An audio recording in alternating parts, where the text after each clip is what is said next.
How you doing there? Welcome back to Babble on Talmud. Today we're studying Daf Ayin Beis, Daf 72 of Masechta Chullin. Friends, on Daf 72 we're going deeper into tumah beluah.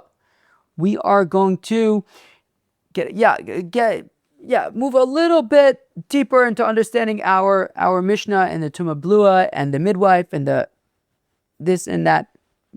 It's going to be interesting in my opinion. And then we get up to a new Mishnah where the Mishnah kind of focuses on some of the behema makasha leled stuff, poking out the arm, cutting it off, things like that.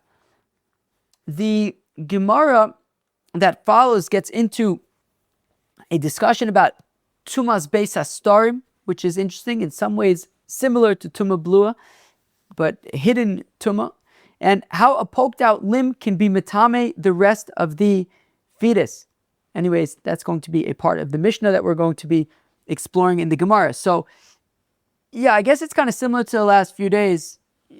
Tumah beluah, tumah's beis hastarim, and things like that. But, I don't know, I think it's also kind of interesting. It's a little bit of a unique topic.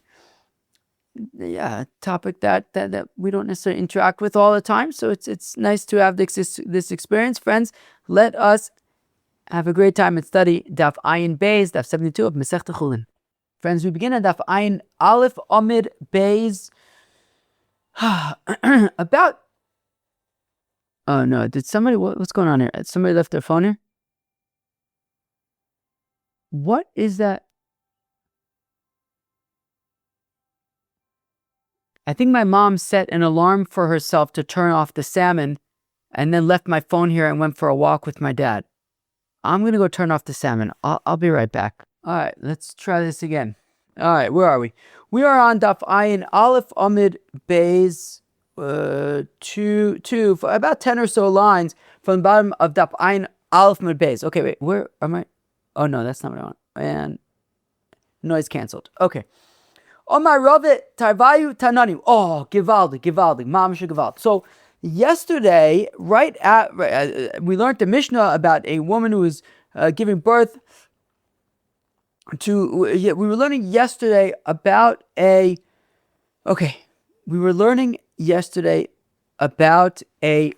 woman who was pregnant, and unfortunately, the fetus died.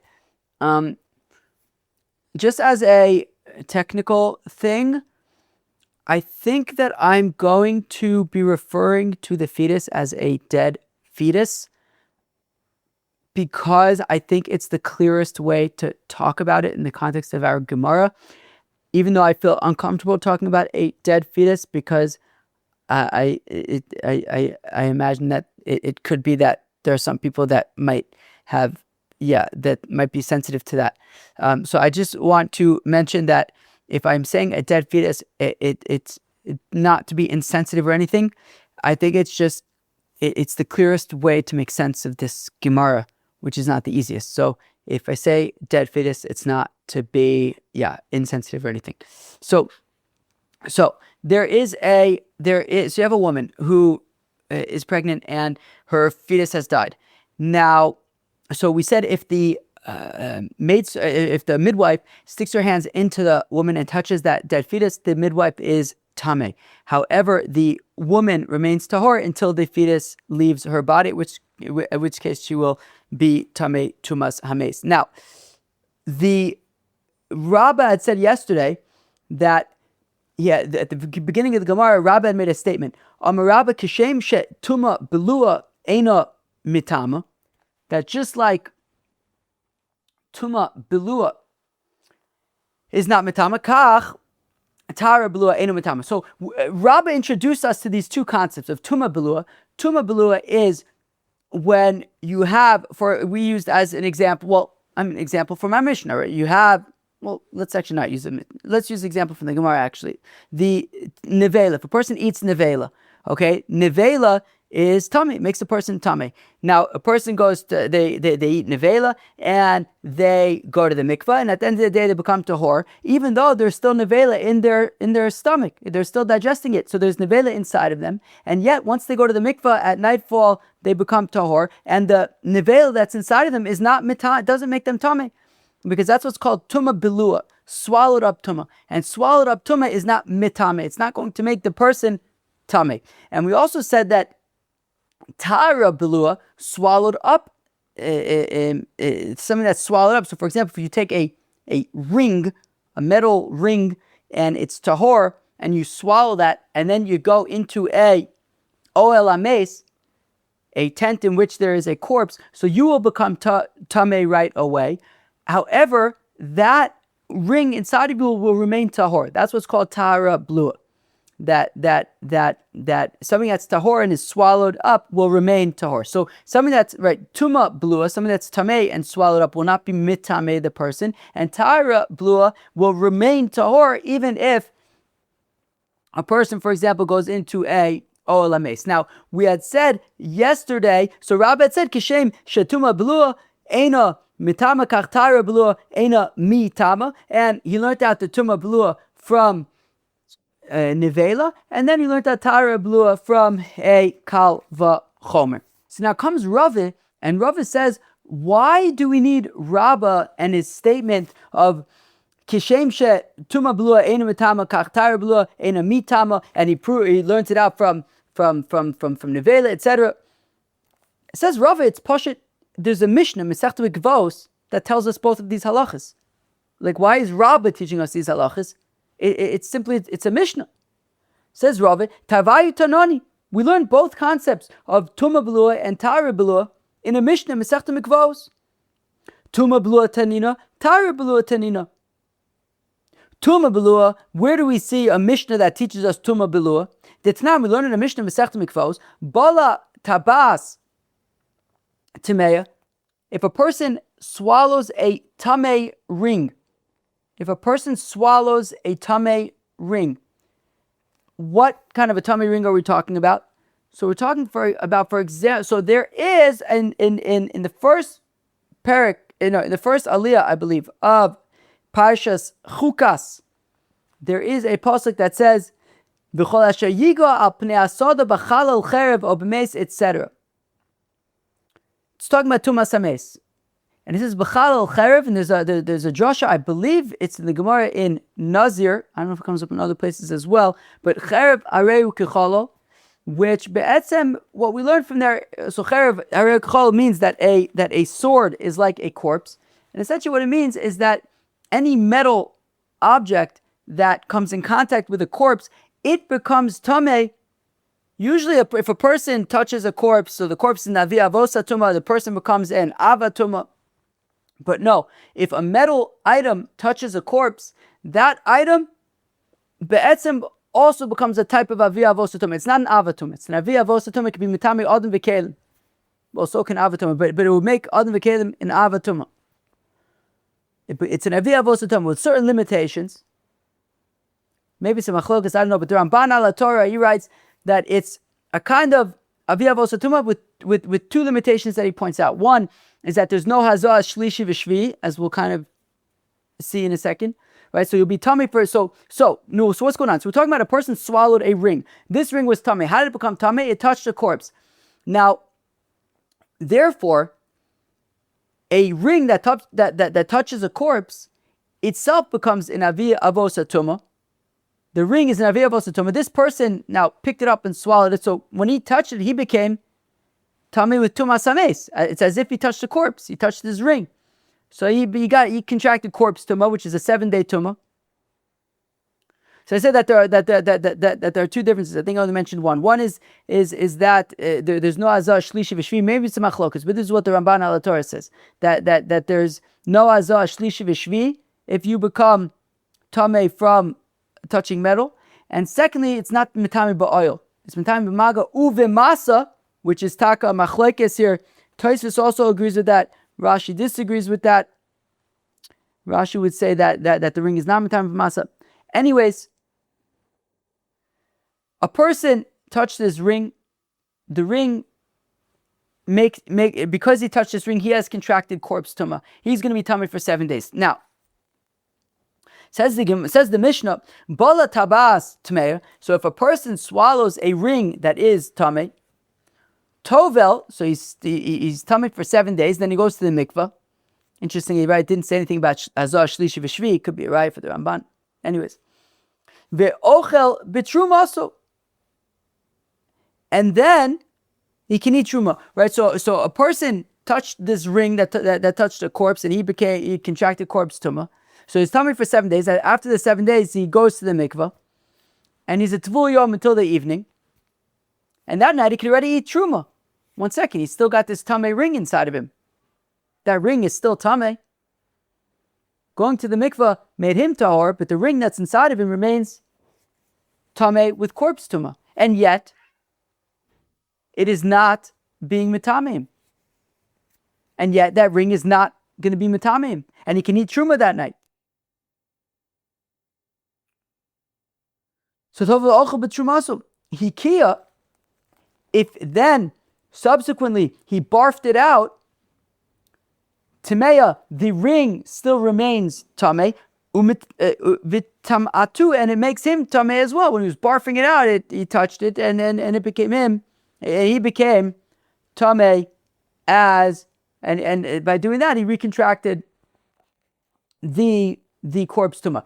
Now, however, we had said that so long as the ring was swallowed in his stomach, I don't know how rings get swallowed in stomachs for a whole week. Wouldn't that have gotten out one way or another? I don't know. Maybe one of our medical experts knows about this. I'll call upon him. So what do we see from that Mishnah? We see from that Mishnah, as I just said, that there was this ring that was inside of this person, and yet he can go and he can be eating truma. And the ring is not metame. Why? Because tumah beluah is not metame. Tyra beluah. And what about Tyra beluah? Where's the Mishnah for Tyra beluah? It's the same Mishnah. Tanita, we learn in that same Mishnah, Ditnan bala tabas tahora. If a person swallows a ring that is tahor, v'nichnas la'or lames, and then goes into right, it's like we mentioned earlier, goes into a tent that has a corpse in it, so he becomes tameh. However, the ring that he swallowed, which was tahor, remains tahor. V'hiza v'shana, and in this case, because he went into an or lames, he has to also have azah, shlishi, v'shvi. They sprinkle mechatos on day 3 and day 7. V'tavo, and he goes to the mikveh at the end. So now he is tahor. And now that he's tahor, v'ikia, he barfs it up. Hare, he kimasha isa. It remains tahor like it was initially. Even though he had swallowed it and then gone into an olam mace and it became tamei 7 days, para aduma, the whole thing. But afterwards, once he's tahor again, because if he barfs it up when he's tamei, then he'll be matame. It'll be a bit of a mess. But once he becomes tahor again, he barfs it up, and the ring is tahor like it was initially. So even though he had gone into an olam mace and experienced all this tumah, the ring that was swallowed inside of him remained tahor. So we see that Tara beluah remains tahor. So we saw both tumah beluah and Tara beluah in a Mishnah, Masechta Mikvos. So why was Rabbah giving us this whole limud yesterday about tumah beluah and Tara beluah? It's a Mishnah. So add for the Gemara, ki ka'omer Rabbah ki gon shabala shtei tabos achas tmei v'achas tahora to lo matamila tmei l'torah. This is very, very interesting. Very, very interesting. We needed Rabbah for the following scenario. What if, Cheva, I'm going to ask you a question. Tell me what you think. What if a person swallows a tamei ring, a ring tamei tumas sames? He swallows that. Now he swallows a second ring, and this ring is tahor. And these rings are mingling in this person's belly, and they touch each other. Will the tamei ring be metame the tahor ring? This is the scenario that Rabbah is teaching us about, And we wouldn't know the answer to this scenario from the Mishnah that we just quoted.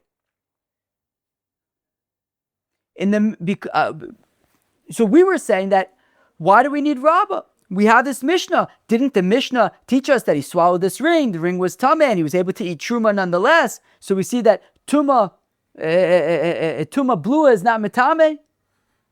Says the Gemara, not necessarily, actually, because there's another concept that we're actually going to learn about a little bit later.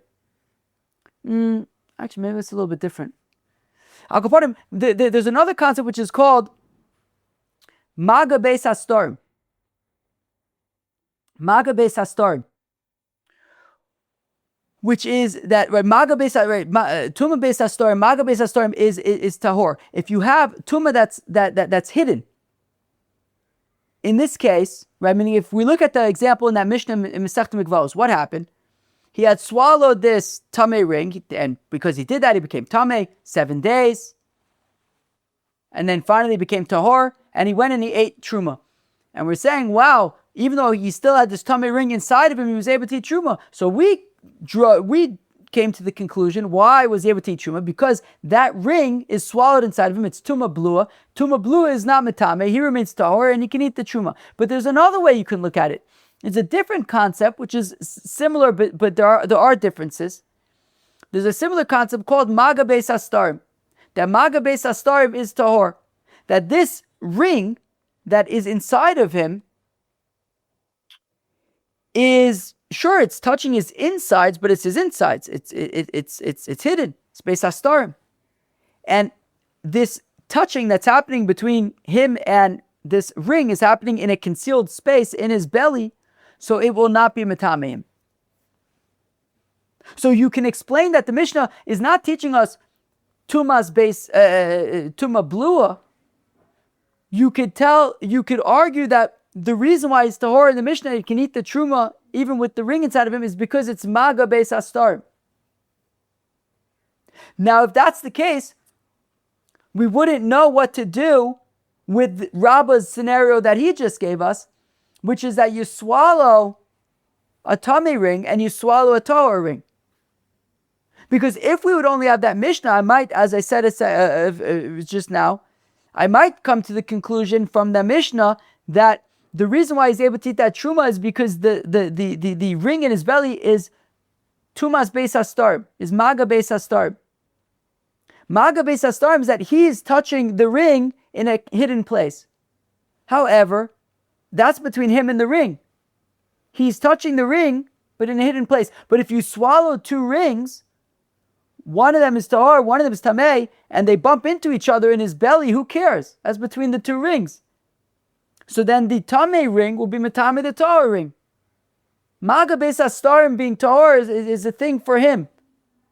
He's tahor even though the ring is touching his belly. He remains tahor, it's hidden, it's maga beis hastorim. But if you swallow two rings, and those rings bump into each other, one of them is tamei, one's tahor, sure, the tamei one can be metamei the tahor one. But if we say tumah beluah, that when you have tumah that's swallowed up, that you swallowed up this ring, and it's swallowed up inside of you, and when you have tumah beluah, tumah that's swallowed up, it's not metamei. It's not metamei you, it's not metamei another ring either. There's no tumah when it's swallowed up. So that's the nafkamina between if we say maga beis hastorim or tumah beluah. So comes Rabbah and he's saying that there's a halacha of tumah beluah, and that in the scenario where you swallow a tummy ring and a tahor ring, the tummy ring will not be metamei the tahor ring because it's tumah beluah. And this Rabbah is teaching us, you wouldn't be able to learn that out from the Mishnah. You can conclude from the Mishnah, maga beis hastorim. But this is tumah beluah. Right, so says the Gemara, Ki ka'amar Rabbah, what Rabbah is talking about when he's talking about tumah beluah, and he's not just quoting that Mishnah in Mikvos, is because he's preparing us for a scenario, kigon shebala shtei tabos, that a person swallows two rings, achas tmei v'achas tahora, one is tamei, one's tahor, dilo mitamei tmei l'tahora. that the tummy ring is not going to be Metamei the Torah ring because it's tumah beluah. The tummy ring is tumah beluah. That is what Rabbah is teaching us about. We'll take a shluck of tea and we'll go weiter.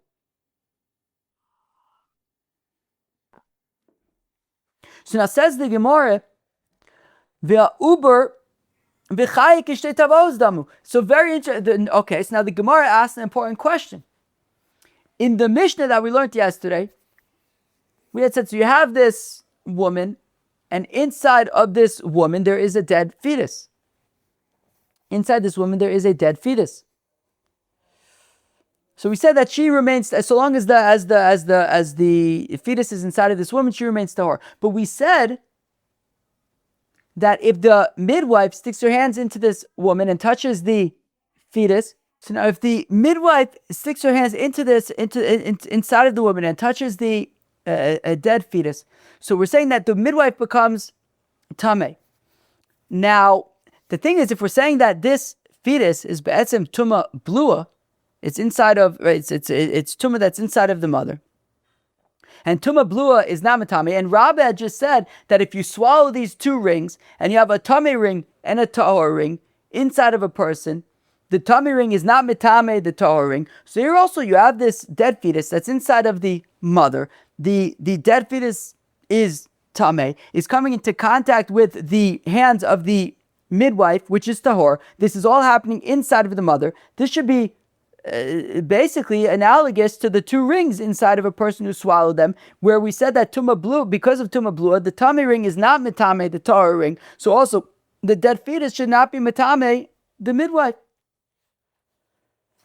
So again, uber v'chaya, in terms of the dead fetus and the chaya, the midwife, the kishtei tabaus damu should be like two rings, one of them tamei, one of them is tahor.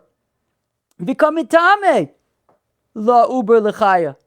And yet our Mishnah is saying, unlike Rabbah is saying, Rabbah says that the tamei ring is not mitame the Torah ring, and yet our Mishnah is saying that the dead fetus is mitame the midwife.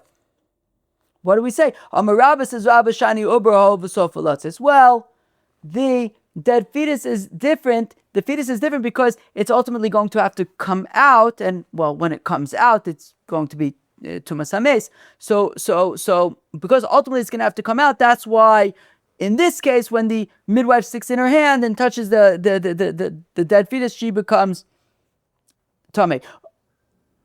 On my Rava says, Rava, uber sofalatzes, tabas ain't sofalatzes, and what? The ring is not ultimately going to come out. The rings are just going to stay in this person forever. I mean, they're going to have to come out. Frankly, I'm surprised that they managed to stay in for a week.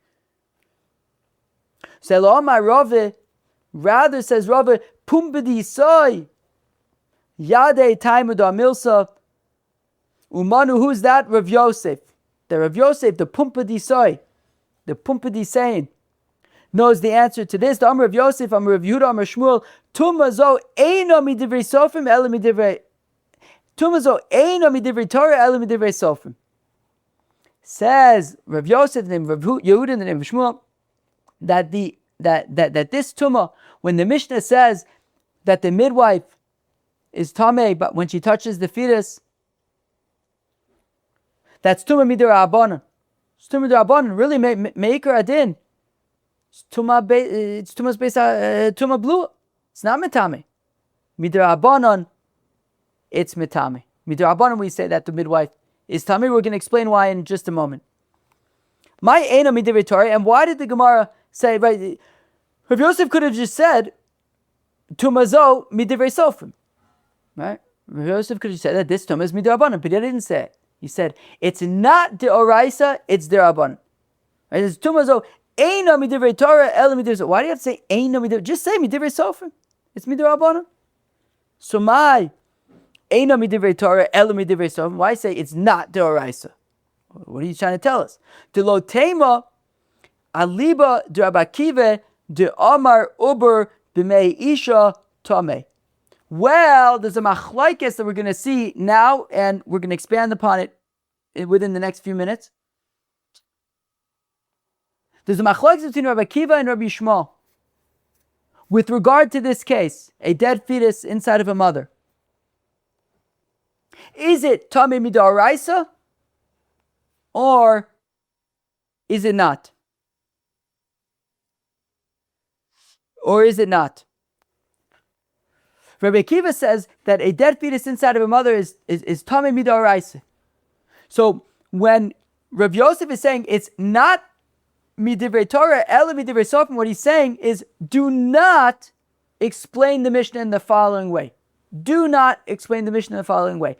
Do not say that what's happening in the Mishnah is that the Mishnah is the opinion of Rabbi Akiva. Rabbi Akiva says that this dead fetus inside of the mother is tamei midaraisa, and for that reason, when the midwife sticks her hand into the mother and touches the dead fetus inside of the mother, she becomes tamei because the fetus is tamei midaraisa, and there's no tumah beluah, because if there's tumah beluah, so then how could the midwife become tamei? So there's no, again, this is all what we're not saying. Don't say this, right? So don't say that the fetus is tamei midaraisa and that when the midwife sticks in her hand, she becomes tamei because the fetus is tamei midaraisa and she touched it.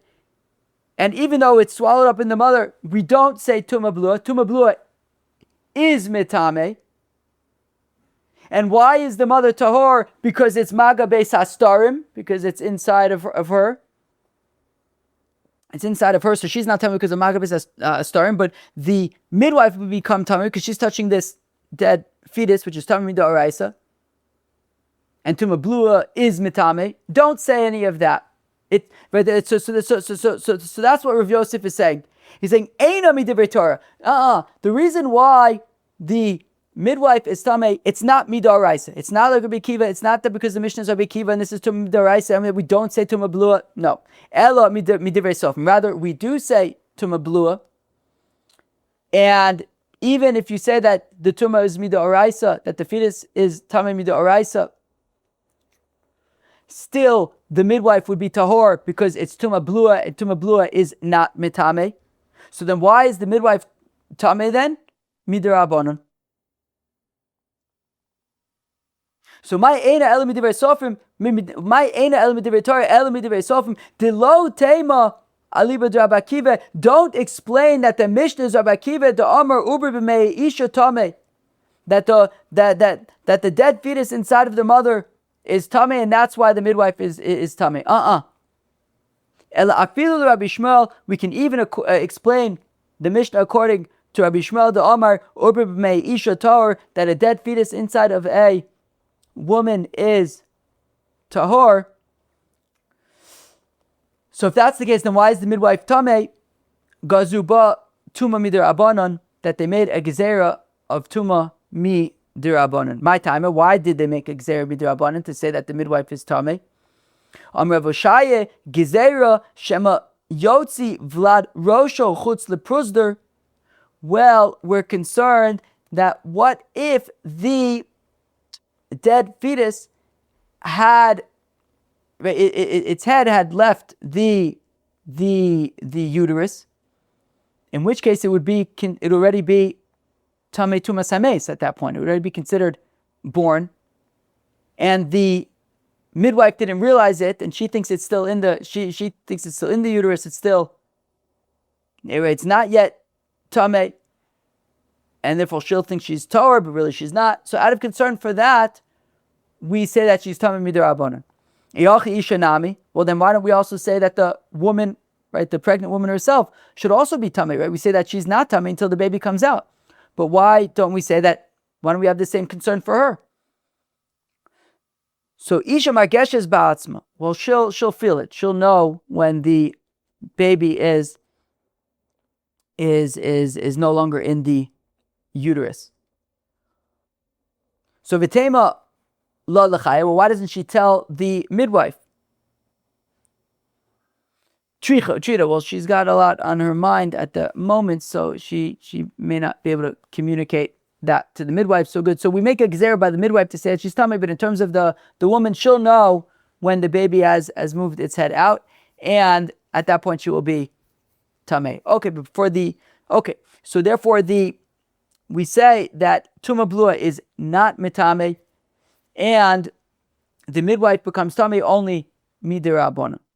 Mara bishmo, Mara bakiva. So now the Gemara elaborates on the machlokes between Rabbi Shmuel and Rabbi Akiva. Decided that we learned in the price of Chol Asher Yiga al Pnei Asodeh. Right, I had mentioned this pasuk earlier. That's in the first, I believe it's the first aliyah of Parshas Chukas.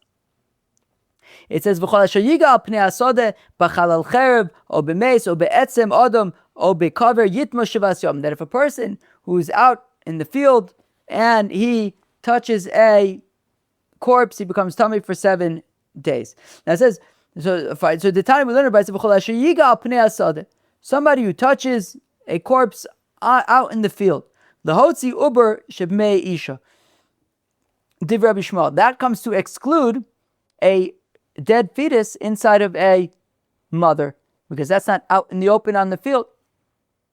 And in that case, it is not tamei midoraisa, according to Rabbi Shmuel. Rabbi Kiva Omer. Rabbi Kiva says, however, Lirabos golal v'dofek. When we say al pnei asodeh, it's coming to include the golal in the dofek. What's the golal in the dofek?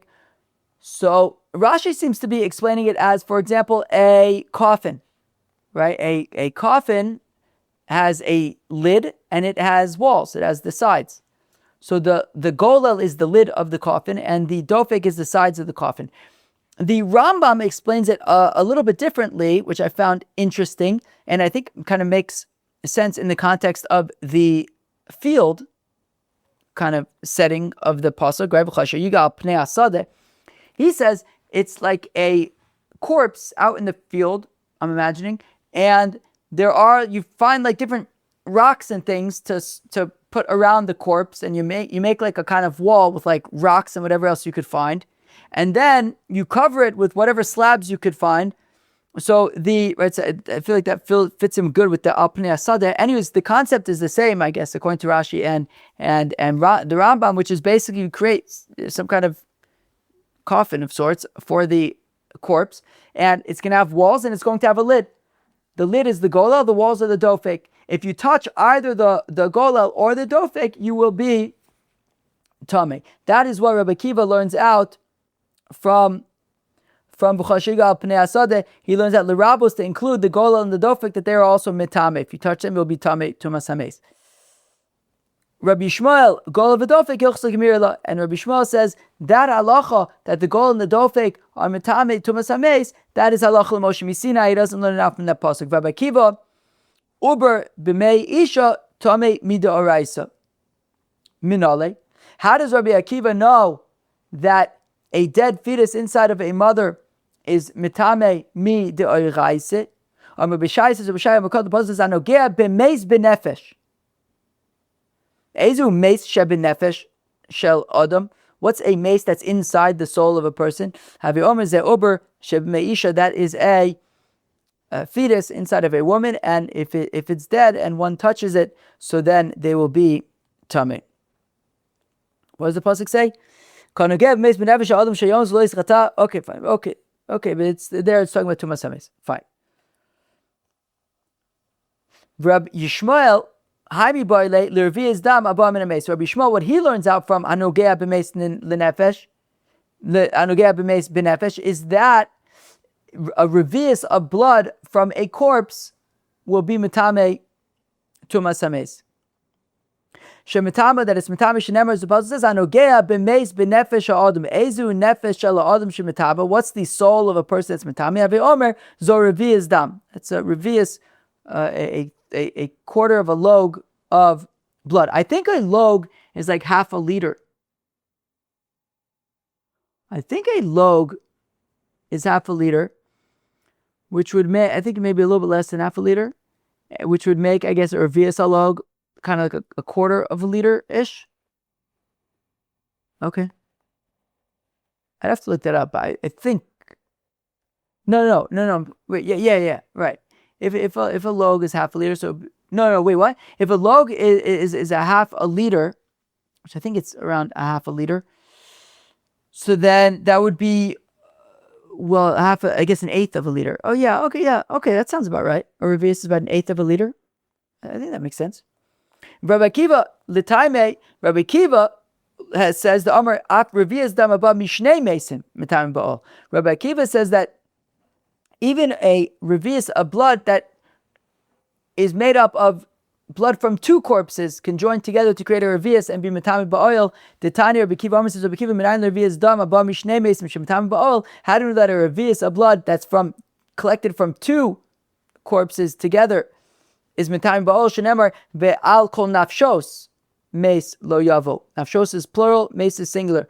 Shtei nefashos v'shir echad. Two people contributing their corpse blood to one shiur, to one amount of a revius will be metamei ba'ol. And now we get up to a new Mishnah. This Mishnah is going to be kind of similar vibes. Let's see. Behema makasha leileit, says the Mishnah, that a behema that is struggling to give birth, we've seen this concept before.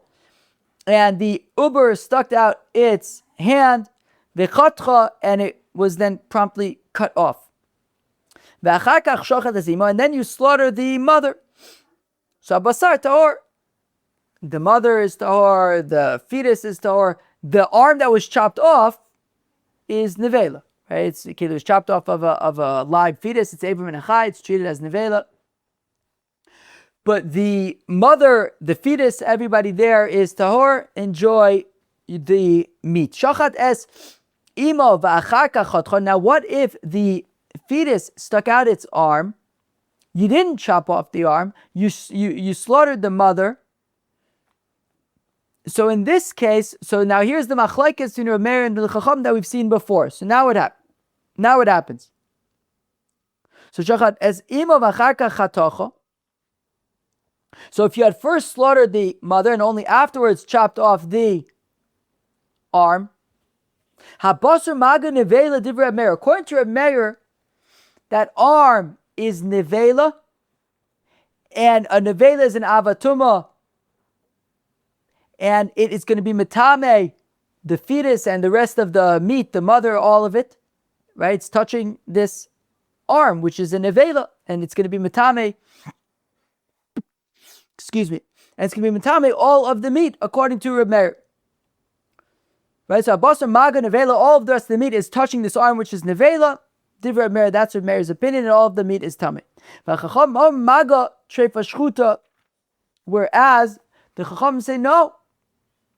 When you slaughter this mother, so of course vis-a-vis the mother and the fetus, the shchita is going to ensure that it's not nevela, but also that you'll be able to eat it. In terms of this arm, however, say the Chachamim, the shchita, you won't be able to eat the arm because the arm poked its way out of the mother before the shchita, but at least the shchita will at least work to the extent that the arm is not nevela.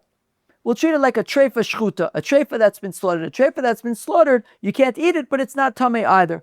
And since this arm is not tamei, we treat it like a treifa shchuta, so it won't be metamei the rest of the meat. And now continue the Chachamim, and they say, Mematzinu bitreifa sheshchitasim mitayrasa. When you have an animal, and there's just one problem with this animal, it's treif, it's got a hole in its lung or whatever. But when you shecht it, it's not nevela. The shchita at least works that it should not be nevela, it should be tahor. Mamatzinu b'treifa, we see by an animal it's a treifa. Sheshchitasa, when you shecht it, mitayrasa, it makes it tahor. It's not nevela, it prevents it from being nevela. It'll make it tahor. Av shchitas behema titayres ha'ever. So also when you have this animal with a fetus, where you have the mother and a fetus, there's just one problem. It poked out its arm. Nishgeferlach, when you shech the mother, it'll make sure that arm is tahor. Rav Meir says to them, right? So they're saying it's tahor, but Rav Meir says it's not tahor, it's nevela. So Rav Meir says to them, Loim tiara shchitas treifa osa davar gufa. Yeah, but there's a difference, argues Rav Meir. When we're talking about an animal that's a treifa, so we're talking about an animal, let's say, with a hole in their lung. So that's in the animal itself. So you shech the animal and it's matar the animal. Tatar esa aver davar she'ena gufa. But the limb of the fetus that's poking out, it's not of the mother. We're shechting the mother, and you, Chachamim, are saying that by shechting the mother, the leg of this fetus, which is essentially an organism that's growing inside of it, that by shechting the mother is going to make this leg of the fetus that's poking out tahor.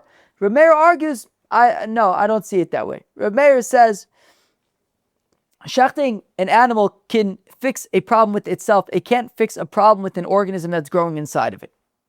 And therefore argues Reb Meir that this leg is going to be nevela, it's going to be matame the rest of the meat. Now, uminayin l'treifa sheshchitasa mitarasa. Now, how do we know, in fact, that when it comes to a treifa, that if you have an animal with, let's say, a hole in the lung, that sheshchitasa mitarasa, that shechting it does, in fact, make it tahor? Because after all, I can make the following argument. When it comes to behema tmeya asura b'achila, av treifa asura b'achila, because if we compare a treifa to a behema tmeya, you can't. Both of them are uneatable, or not. You're not allowed to eat them. A behema, a non-kosher animal, you're not allowed to eat it. A treifa, you're not allowed to eat. Ma behema tmeya ein shchita mitarasa, af treifa lo titarena shchita. Well, just like when it comes to a non-kosher animal, a donkey, for example, if you shech the donkey, it's still tameh. So I can argue that if you shech the treifa, it's also still tameh. Lo amrat b'behema tmeya shelo aisel shasa kosher tameh b'treifa shelo shasa kosher. Says the Gemara, says the Mishnah, there are two different apples and oranges. A behema tmeya, a donkey, was a donkey from the day it was born. It was a behema tmeya. It was asur. It was not kosher from the day it was born. An animal, a sheep or something that's a treifa, for example, was born kosher. At some point, it developed a hole in its lung, but when it was born, it wasn't always this way. So there's a big difference. A behema tmeya is always going to be a behema tmeya. A treifa is not always going to be a treifa, and therefore, even though it's a treifa now, it wasn't born that way, and you could check it and it'll be matayer. To which the Mishnah says, Tolach mashe vesa, take back that argument. It's not a good argument, because areshe nolda treifa minabeten minayin. Because what if you have a treifa that's born? What if the baby's born with a hole in its lung? In that case, it's no different than a donkey that's born as a donkey. But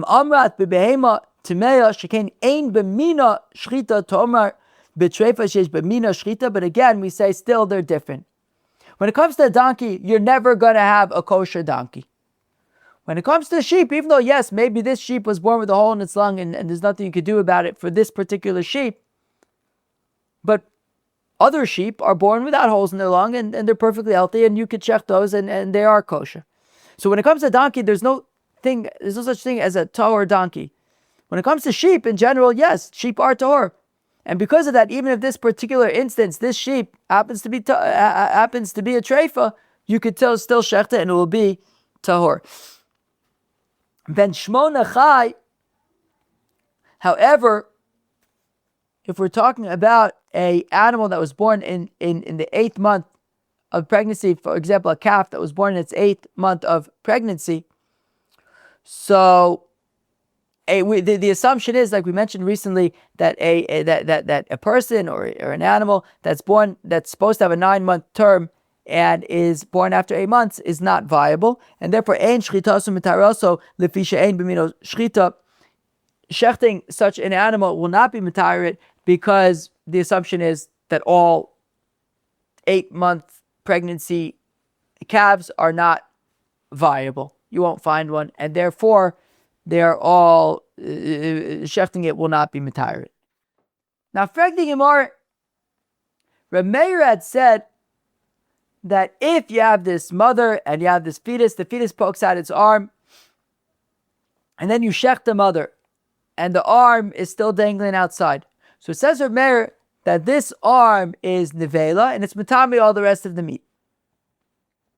The Gemara asks a great question. But amai, tumas beis hastarim. This is tumas beis hastarim. Why is this tumas beis hastarim? Well, because you have this leg, and this leg that poked out is nevela, sure. But there's no clear place where the leg ends and the fetus starts. Meaning, if you have nevela, if you have a piece of, I don't know, you have like a dead dog or something, I don't know. It's nevela, and a person touches that nevela. So the dead dog is going to be on top of the person who touches it, right? So if you have like two separate, so you have an entity of nevela, and a person touches that entity of nevela, so that the nevela entity is matame the person. Here you have, it's all just one body. You have a mother. Inside the mother there's a fetus. The fetus has a leg. The leg stuck out, poked its way out. We're treating the leg as nevela, but and it's now going to be matame the rest of the body, but there's no distinct point where like the leg is touching the rest of the body. There's no objective point where the leg, it's not a separate entity it's not one entity that's touching another entity. It's all one entity. And that's what's called tumas beis hastarim. It's hidden. There's no visible point on the body where the leg meaning maybe you could say this is where it's poking out of the mother, sure, but the point is the leg is part of the rest of the fetus. When looking at the fetus, there's no, it's all just one continuum. So yes, we'll say that sure, there's this one invisible point where the leg that's sticking out ends and the rest of the fetus begins or whatever, and that's where the leg is going to be matame the fetus, but it's hidden. It's not clear. It's not really visible.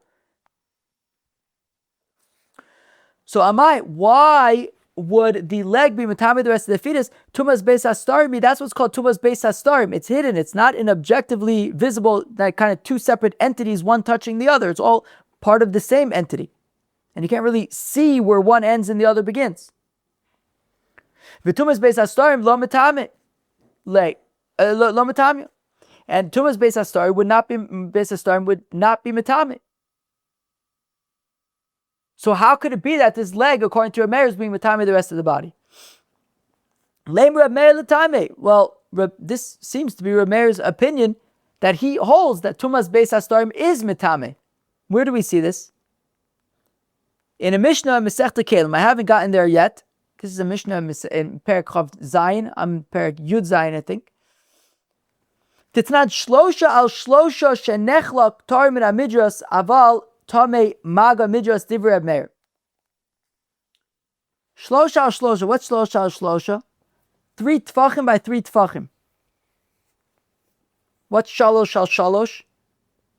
3 etzbos by 3 etzbos. When it's shlosha, when it's male, it's referring to tefachs. When it's shalosh, it's female, it's referring to etzbos.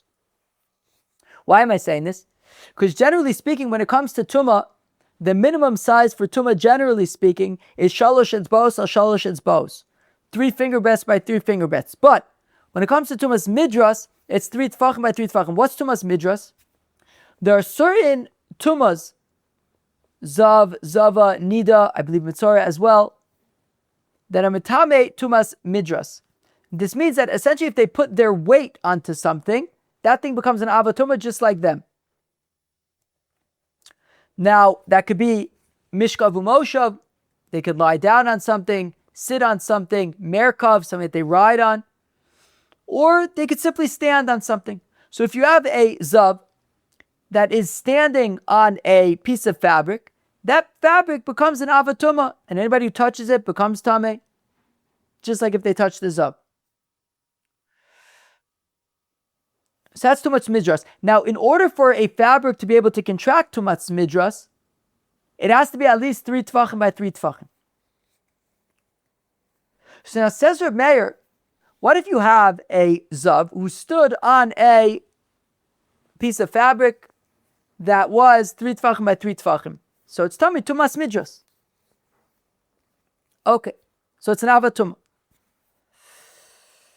But then you cut it in half. Now when you cut it in half, you have 2 pieces. Each piece is now less than 3 tfachim by 3 tfachim. So it can no longer have tumas midras. So now we have 2 options. Either it's completely tahor now. It was tummy tumas midras, but tumas midras has a minimum size, 3 tfachim by 3 tfachim. You cut it in half. It no longer has that proper size. So it's no longer tummy tumas midras. So either it's tahor. Alternatively, says Reb Meir, he gives a different option. He says, well, when the fabric, when the material was 3 tfachim by 3 tfachim, we can kind of imagine, right? Tumas beis hastarim, right? We can kind of, right? Just like by the leg and the rest of the body, there's no kind of clear place where one starts and the other begins, one ends, the other begins. Here also, we can kind of imagine, while it's still 3 tfachim by 3 tfachim and tummy tumas midras, we can imagine the fabric as 2 parts, as 2 halves or whatever, but it's still all one fabric, so it is tummy tumas midras. And as if there are 2 parts and each one is touching the other, such that when you then cut it in half, each side is now not tahor, but rather it's a rishon the tumah having been touched by, right? If you touch, somebody touches tumas midras, right? So if somebody touches a zav's an abatumah, you become a rishon the tumah. If a zav stands on this cloth, that's 3 tfachim by 3 tfachim, so the cloth is midras hazav. It's an avatumah like the zav. If you touch the cloth now, you also become a rishon the tumah. Right? The cloth is an avatumah, you become rishon the tumah. So we're going to treat it that when there was one piece of fabric, 3 tfachim by 3 tfachim, we're going to view it as though it was 2 pieces of fabric that were touching each other, such that now when you cut it in half, each one is going to be a rishon the tumah for having been touched by the midras hazav when it was 3 tfachim by 3 tfachim. So then it's not shlosha when you have a piece of material that's 3 tfachim by 3 tfachim, shenechlak, that was cut in half, tahor min midras is no longer tamei tumas midras because it's too small for that. Aval tamei maga midras, it is tamei maga midras. Because of this, kind of we'll view it as if it was 2 separate pieces, even though we can't. There's no, it just looks like one piece of cloth. But there's tumas beis hastarim. There's no visible kind of divider between the two when it was all one piece, but we'll view it as if there were 2 kind of pieces of cloth that were, right, 2 separate pieces that were connected, and one was metamei the other, and now that they're cut in half, they're each a rishon tumah for having been touched by midras hazav.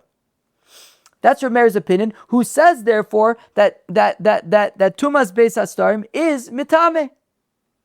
Which is consistent with what he's saying in the Mishnah, that the leg is metamei the rest of the body, the rest of the fetus.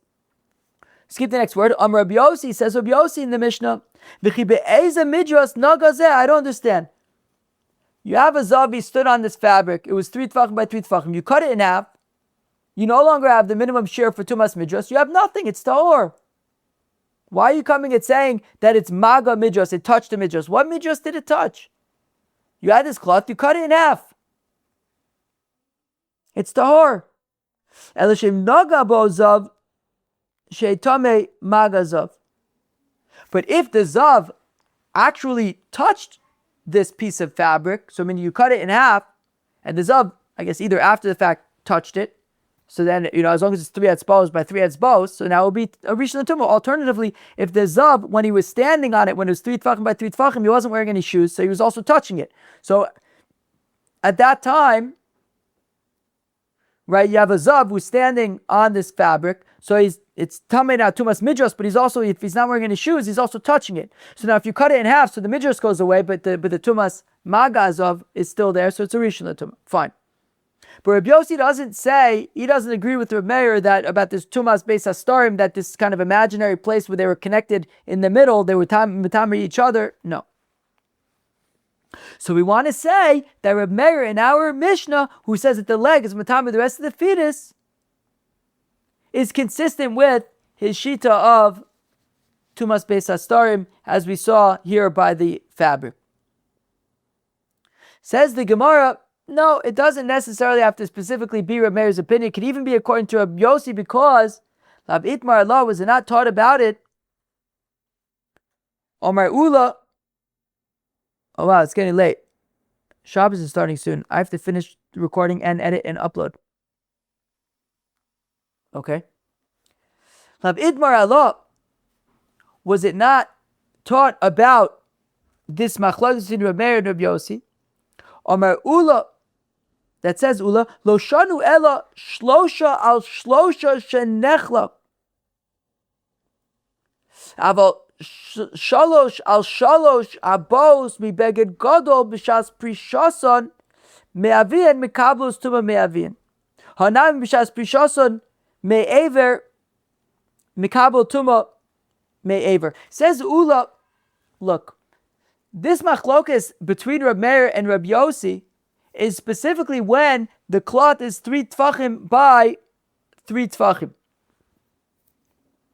Such that when you cut it, it's going to be less than 3 tfachim and you're going to lose the tumas midras. But what if you have a cloth that wasn't exactly 3 tfachim by 3 tfachim? Let's say it was 10 tfachim by 10 tfachim. It was big. And now you cut off a little piece that's at least 3 finger breasts by 3 finger breasts. It's shalosh etzbos by shalosh etzbos. So Rabbi Yossi would agree in that case. So you have this big piece of cloth and you cut off a little piece from it. So as you're cutting it off, the big piece is touching the little piece as you're cutting it off, and it'll be metamei the little piece, so that once you cut it off, it would be a rishon tumah, because the big piece would be touching the little piece. So we could say the same thing here according to Reb Meir, and even Rabbi Yossi would agree with this as well. That when you have the leg sticking out and now you're cutting it off, so as you're cutting it off, you're making 2 separate pieces. And at that point, you have the hand that's sticking out is now becoming a separate piece, and it's touching the rest of it, and it is one piece touching another piece, and it'll be metamei it that way. So you don't have to say that in order to understand Reb Meir in the Mishnah, it's because of tumas beis hastarim, like we saw in the Mishnah in Masechta Kelim. Ravina Amar says, Ravina, beged lav li chaticha koi, ever li chaticha koi, v'chol omed lachtoch kechatuch dami. Ravina says that you can, that even Reb Yossi, who disagreed in the case of the garment, and he says that we're not going to say tumas beis hastarim over there. That's because a garment isn't necessarily going to be cut. But this limb that was sticking out is necessarily going to be cut off from the rest of the animal, because you can't eat it. So it's going to be cut off from the rest of the animal. And because it's going to be cut off from the rest of the animal, everyone would agree. Even Rabbi Yossi would agree that we could view it as if it is not there. It's a separate piece that's going to have to be cut off, and therefore we could view it as a separate piece that's touching the rest of the meat. I'm going to have to speed up here because I'm going to run out of time. All these dafs have been gigantic recently. How long has this recording gone on for already? 1 hour and 15 minutes. Wow. This is complicated stuff. I'm going to have to speed up a little bit though. It's like Reb Meir that's on kol yados hakelim shein aruchos v'asel lekatzitzon matbil ad makom mida. Basically, if you have let's say a pot, and the pot has a handle, and the handle is like really long, and you're gonna cut down the handle so it's gonna be shorter. So if you need to put the pot in the mikvah, you only need to put the pot in the mikvah up until the point where you're gonna be cutting it off, because since you're gonna be cutting off that part of the handle, you could view it as if it's gone already. Divrei Meir v'chachamim, the chacham say ad sheyat bilas kula. The chacham say you have to dip the whole thing. So let's say that this concept here by the leg that was sticking out, that we could view it as though it's cut off already, is similar to like what Reb Meir is saying by this pot, that we could view the pot that you're going to cut, the part they're going to cut off, as if it's already cut off. You can even say that the Rabbanan would agree here by when it comes to the meat, because Chaburi Ochlin Kiman de Mifrase Damu. Because even though by a pot, the Chacham said that we don't view the handle as separate, the part of the handle you're going to cut off as being separate. But when it comes to food, which is food is kind of softer than pot handles, so then we would view it as if they were already kind of two separate pieces and touching one another. I understand it according to Ula, who had said that it's talking about where you're cutting off the arm from the rest of the animal, and as you cut it off, it's becoming a separate piece, and the arm is touching the rest of the animal. That's why the Mishnah says chatcha, that if he cuts it off, then the arm is going to be matame the rest of the animal and the fetus, according to Reb Meir. And Ravina, who just says that we view the arm as if it's been cut off, my chatcha. Why does the Mishnah Davka say cut it off? I did the Tana Reisha, Chatcha Tananami Seifa Chatcha. Well, since the first part of the Mishnah, which talks about where you cut off the arm before you shechted the animal, so you're also in the Seifa, we talk about cutting off, even though according to Ravina, you didn't technically need to cut off, we can just view it as if it's been cut off. Sorry, I rushed there at the end, but our mom is running out of time before Shabbos. So, wow, these dafs have been gigantic. So basically there were two parts of Daf 72. There was going deeper into tumah beluah. We quoted a Mishnah where we argued that we could learn tumah beluah and tara beluah from that Mishnah, to which we said no, that's not quite enough. And we had Rabbu who gave the scenario of the two different rings that were swallowed, and if you say tumah beluah, so you'll say that the tummy ring cannot be matame the Torah ring because it's tumah beluah. We then asked why is the midwife becoming tummy? We said that's actually only midrabban. And then we got to a new Mishnah where we talked about some more scenarios that we've actually seen before of behema makasha leiled, specifically focusing on when a animal pokes out its arm, then you shech the mother, and the arm is still sticking out. Reb Meir says that arm is nevela, and it's matame the rest of the meat. The Chacham say we treat it as a treifa shchuta, it's not matame the rest of the meat, it's ta'or. And then in the Gemara, we kind of talked about how to understand why the arm is being matame the rest of the fetus, according to Reb Meir. We saw the shita of Ula, who says that essentially, first we wanted to say that it was a tumah, a tumah space astarim thing, but we said no, you can say that as you're cutting it off, says Ula, it's basically becoming two separate pieces and one is touching the other. Ravina said that we can kind of view it, since it's going to be cut off, we can view it as if it's cut off, and that is why one piece is being viewed as if it's cut off and being matame, the arm is being matame the rest of the fetus. That was Daf 72 of Masechta Chullin. Sorry that I had to rush there at the end. Have a great day. Cheers.